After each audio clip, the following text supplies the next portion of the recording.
교회들이 어떻다고 합니까? 많이 사라지고 있다는 이야기를 들어보셨죠? 유럽에 있는 교회뿐만 아니라 유럽에는 지금 동성애의 문제도 상당히 심각합니다. 중고등학생들 학교에서 남자, 여자뿐만 아니라 세상에는 수십 가지의 성이 있다. 이렇게 많이 가르치고 심지어 어떤 고등학교는 실제로 성소수자들이 50%그 학생들의 그냥 너도 나도 유행을 타는 거예요. 워낙에 주변에 성소수자들이 많으니까 나도 그거 해보자, 나도 그 성을 가져보자 하면서 어떤 고등학교는 50%까지 된다. 그런 이야기를 들었습니다. 자, 유럽에 있는 교회들이 지금 힘을 잃었습니다. 오늘 사진을 준비해 봤는데요. 자, 유명한 교회가 클럽으로 바뀌었습니다. 이런 안타까운 교회들이 아주 많아요. 술집으로 바뀐 교회, 유흥주점으로 바뀐 교회들이 유럽에 너무 많습니다. 그 다음 사진 보시면 이게 뭐 하는 겁니까? 서커스 훈련장으로 바뀌었습니다. 교회가 이 층고가 높다 보니까 서커스 훈련하기가 너무 좋다는 거예요. 그래서 이걸 매입해서 서커스를 준비하는 것으로 쓰는 그런 사람들도 있습니다. 다음 사진 보십니다. 이슬람 식당으로 바뀐 교회예요. 이 교회였는데 이 교회를 매입을 해서 개조를 해서 이슬람 식당으로, 또 어떤 교회는 이슬람 사원으로 바뀐 교회도 있습니다. 자, 그 다음 사진 보시면 에어앤비라고 여러분 아시죠? 숙소 앱, 우리나라 야놀자 뭐 그런 앱인데 이 앱 중에 이 영국에 실제로 있는 사진이에요. 영국의 이 교회를 펜션처럼 개조해서 숙소로 사용을 하는 겁니다. 그리고 이런 문구들이 여기저기 쓰여 있어요. 여러분도 교회를 개조한 펜션에서 천국 같은 쉼을 누리세요. 네, 이런 이야기를 한다고 합니다. 지금 유럽의 교회들이 심각합니다. 과거에 선교 대국이었던 영국이 지금 선교를 받아야 되는, 미국에서 실제로 선교사를 계속 영국 쪽으로 지금 파송을 하고 있습니다. 너무 크리스찬이 없다 보니까요. 그래서 많은 사람들이 이야기합니다. 한국 교회도 멀지 않았다. 한국 교회도 유럽 교회처럼 될 수 있다라는 많은 경고들이 있습니다. 우리는 깨어있지 않으면 한국 교회가, 우리 교회도 마찬가지입니다. 우리가 이 말세에 깨어있지 않으면 유럽 교회처럼 되는 것은 순식간입니다, 여러분. 우리가 어떤 교회 건물이 있고 사람 숫자가 있고 이것이 중요한 것이 아니고, 따라해 봅시다. 교회가 살아있는가? 건강한가? 주님이 사용하시는가?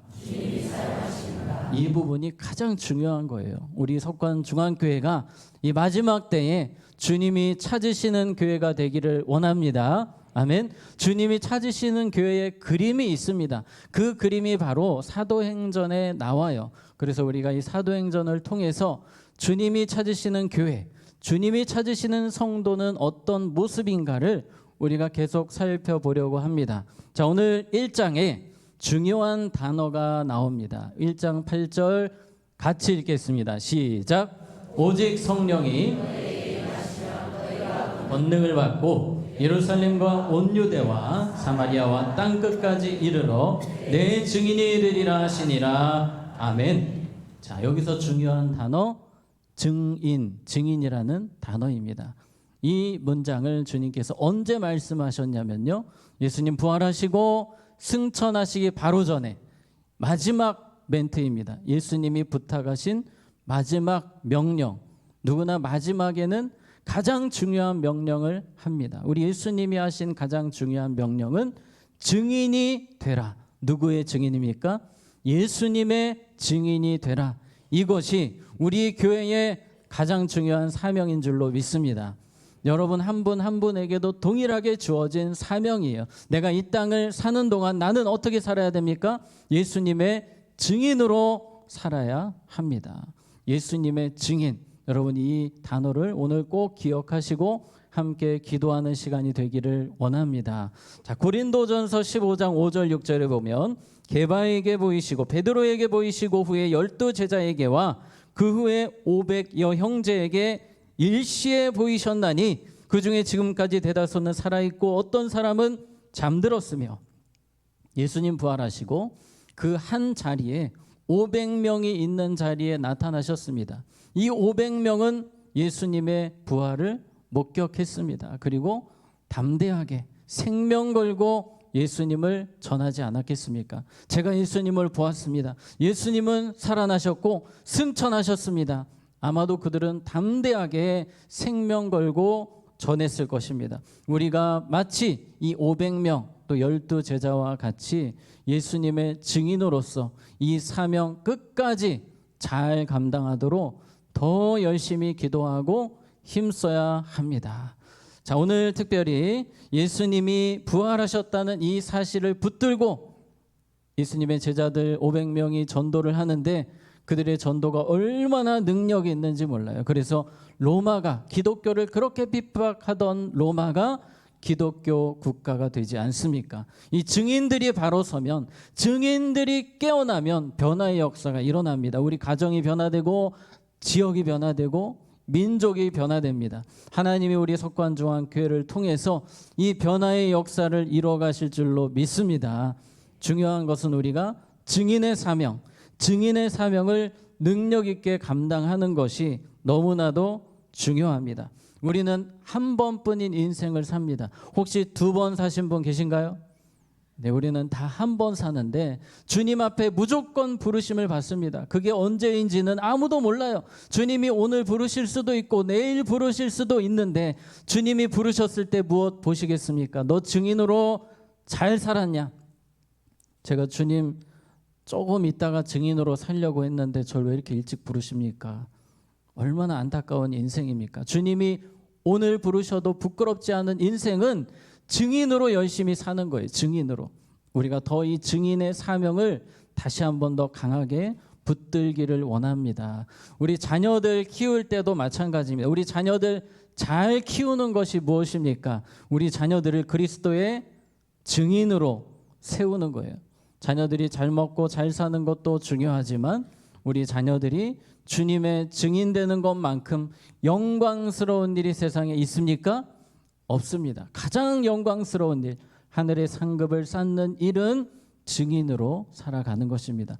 증인이 무엇입니까? 여러분, 증인으로 어떻게 살아야 됩니까? 우리가 일주일을 살면서 증인으로 살 수 있는 여러 가지 방법들이 있습니다. 먼저는 여러분이 살고 있는 주변 이웃들을, 지역을 위해서 기도하는 것, 그것도 증인으로 사는 겁니다. 오늘 우리가 말씀이 마치면 함께 부르짖어 기도할 거예요.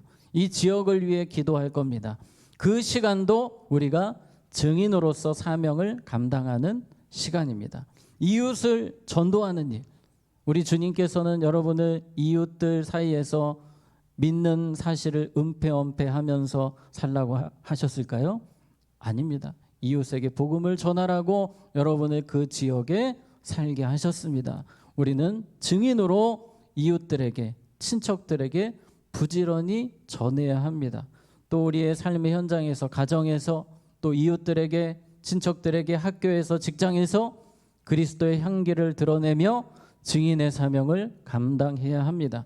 또 선교사님들을 위해 기도해야 되고 선교사님들을 후원하는 일을 통해 증인의 사명을 감당할 수 있습니다. 정말 우리가 할 수 있는 일이 많거든요. 예전에 그런 표현이 있었습니다. 5조 5억 개. 우리가 증인으로 살 수 있는 길이 많아요. 그래서 이 사명을 지혜롭게 능력 있게 감당하도록 늘 기도하는 우리가 되기를 원합니다. 자, 우리 8절 말씀 다시 한 번 더 읽습니다. 시작. 오직 성령이 너희에게 임하시면 너희가 권능을 받고 예루살렘과 온 유대와 사마리아와 땅끝까지 이르러 내 증인이 되리라 하시니라. 아멘. 자, 우리가 증인 되기에 앞서 반드시 거쳐야 하는 중요한 문구가 있습니다. 오직 무엇이? 성령이 너희에게 임하시면. 우리 한 번 더 띄워주세요. 오직 성령이 너희에게 임하시면. 증인으로 살아갈 때 필수는 누구입니까? 성령님이에요. 우리는 예수님을 믿는 그 순간부터 우리 안에 성령님이 내주하고 계십니다. 그렇다면 이 말씀을 우리의 삶에 적용한다면 성령으로 충만해지는 거예요. 성령으로 충만할 때 증인의 사명 능력 있게 감당할 줄로 믿습니다. 오늘 우리가 기도해야 하는 것은 성령 충만합니다. 충만하지 않으면 전도 못합니다. 두려워요. 용기가 나지 않습니다. 지혜가 없습니다. 성령 충만할 때 우리가 영혼을 불쌍히 여기게 되는 것이고 담대하게 복음을 전할 수 있게 됩니다. 우리는 매일매일 성령의 충만을 구해야 됩니다. 그래야만 증인의 사명 능력 있게 감당할 수 있기 때문입니다. 자, 우리 베드로를 생각해 보시면 베드로 또 많은 제자들이 그랬습니다. 예수님 잡혀가실 때에 두려움이 많았습니다. 벌벌 떨었습니다. 사람들 보면 그렇게 두려워서 문을 닫고 들어가 있던 사람들이 성령을 받고 나니까 완전히 뒤집어집니다. 능력이 생깁니다. 베드로가 말씀을 전하는데 수천 명 앞에서 담대하게 예수님을 전하고 그 많은 사람들이 다 회개하고 어찌할꼬 회개하면서 변화가 됩니다.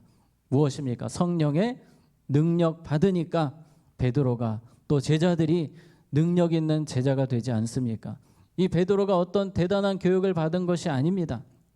제자들은 대부분 갈릴리 어부 출신이었어요.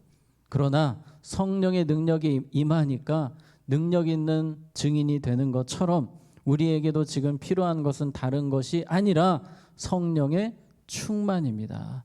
여러분, 저를 위해서 기도해 주실 때에 설교 잘하는 목사보다 어떤 목사가 되어야 합니까? 제가 성령 충만한 목사가 되어야 합니다.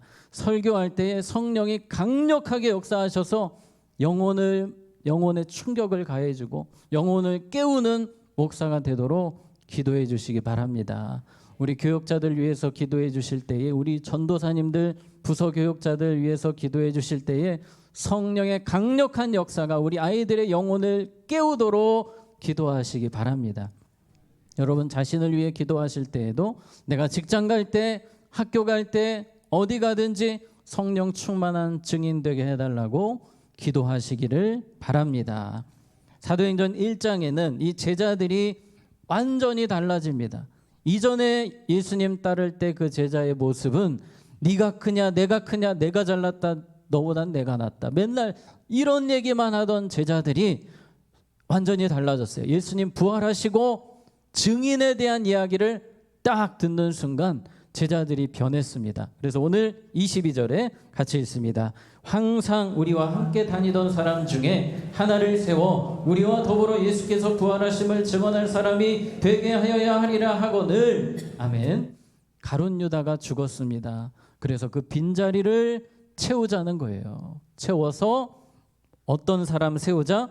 예수께서 부활하심을 증언할 사람을 세워야 된다. 지금 시급하다. 빨리 증인을 뽑아야 된다라고 이야기합니다. 이전과는 완전 달라진 제자들입니다. 지금 이들의 관심은 딱 하나예요. 증인. 어떻게 하면 우리가 예수님의 마지막 명령 증인을 더 잘 감당할 수 있을까? 그러기 위해서는 빨리 한 명을 더 세워야 된다. 이것이 제자들의 생각이었습니다. 단순한 거예요. 증인. 오직 모든 생각이 증인에 집중되어 있습니다. 22절 한 번 더 보면 항상 우리와 함께 다니던 사람 중에 하나를 세워 우리와 더불어 예수께서 부활하심을 증언할 사람이 되게 하여야 하리라 하거늘. 22절 띄워주시고요. 어떤 사람을 증인으로 세우겠다고 합니까? 항상 우리와 함께 다니던 사람 중에 뭔가 재력이 있고 능력이 있고 많이 배우고 그것은 하나도 중요한 것이 아니고 항상 우리와 함께 다니던 사람, 그러니까 마띠아라는 사람이 뽑히는데 이 사람도 항상 예수님 주변에 졸졸 따라다닌 사람이었다는 겁니다.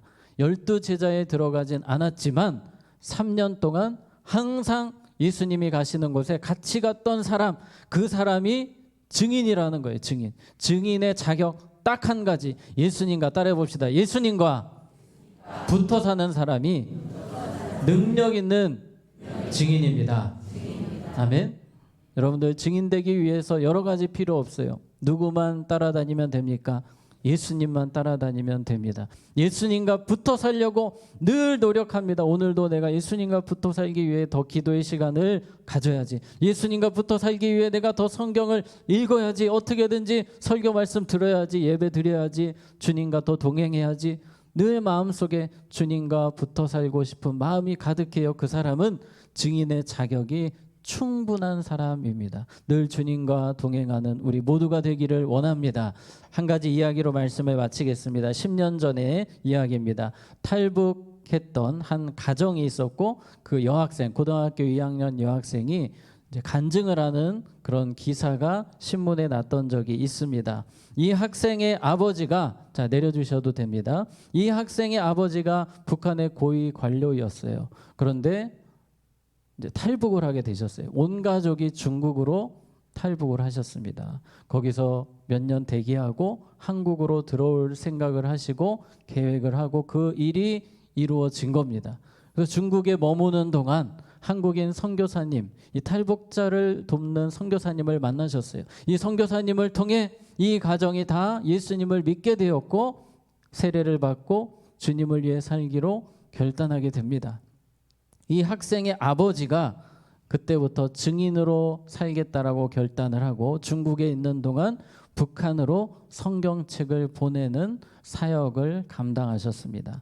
그 사역을 거의 한 2년 정도 하셨을 때에 드디어 한국으로 갈 수 있는 길이 열린 거예요. 온 가족이 기다렸던 그 순간이 왔습니다. 이제 가야 됩니다. 한국을 가야 돼요. 그런데 이 아버지가 안 가겠다고 합니다. 너희들만 가라. 미안하지만 우리 여기까지다. 나는 북한으로 돌아가서 증인으로 인생을 마감하겠다. 예수님 만나고 증인의 사명이 너무 영광스러워서 물론 가족들 너무 사랑하지만 북한 땅에 죽어가는 그 영혼들을 생각하니까 그냥 돌아갈 수가 없는 거예요. 그래서 이분이 만류에도 불구하고 다시 북한으로 선교사로 자원하셔서 들어가셨어요. 그리고 몇 년 후에 사형을 당하셨다는 그런 이야기를 이 딸이 간증하는 그런 내용이었습니다. 여러분, 북한은 지금도 이슬람 지역에서는 지금도 생명 걸고 증인으로 살아가는 사람들이 아주 많습니다. 하나님께서는 우리를 그곳에 보내지는 않으셨어요. 우리가 있는 이곳은 복음 전하기가 그 어느 곳보다 쉽고 좋은 곳 아닙니까? 여러분, 우리가 주님께서 주신 이 기회, 하나님께서 우리에게 복음 전하라고 증인으로 살라고 주신 이 건강과 기회, 이 시간들, 이 대한민국에서 살게 하신 이 은혜를 잊지 않고 증인으로 끝까지 존귀하게 쓰임받는 우리 모두 또 우리 석관조항교회가 되기를 원합니다. 아멘. 기도하겠습니다. 하나님 아버지, 우리는 그리스도의 증인입니다. 우리의 가장 중요한 사명은 주님의 증인으로 살아가는 것입니다. 우리 교회의 가장 중요한 사명은 증인의 사명입니다. 하나님, 끝까지 이 사명 능력 있게 감당할 수 있도록 우리 모두에게 성령을 충만하게 부어 주시옵소서. 예수님 이름으로 기도하옵나이다. 아멘. 이 시간 함께 찬양하겠는데요. 우리 성령이 오셨네, 성령이 오셨네.